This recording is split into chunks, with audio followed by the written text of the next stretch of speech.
I just had a direct message conversation with a friend over Evernote. Evernote. When I relayed this back to my husband, he turned to me and he went, Evernote? Who communicates, who DMs on Evernote? And this got me thinking. There is an ever-evolving list of places, of ways that we can communicate with one another today. And what does this mean for your crisis management?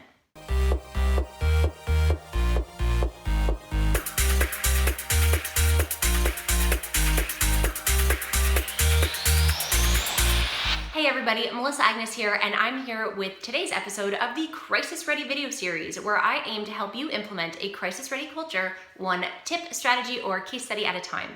So it's true, there is an ever-evolving list of ways for us to communicate with our stakeholders.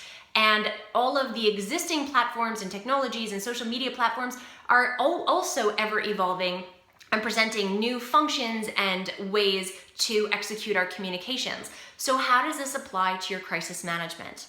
To be honest with you, it applies in the sense that you need to constantly be monitoring and be aware of what's coming up and what is changing, but not as with the whole digital web and social media, mobile technology, with your stakeholders, because that is always what matters most, is how can we leverage today's technology, today's different ways of communicating so to our advantage, so that we can streamline our communications, our important messages in a crisis with those who matter most to our business. So this means that this ever-evolving list, this huge list of ways of communicating, most of them don't apply to you, and we don't need to be overwhelmed by them. What we need to do is we need now more than ever to prioritize understanding who our stakeholders are and what they use during their day-to-day activities, their means of technology, the apps that they use, the ways that they want to be able to communicate with your organization,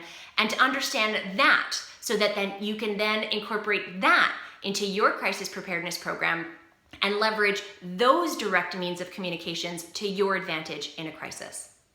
How do you guys approach this ever-evolving list of means of communication that can oftentimes be very overwhelming because we just don't know where to start?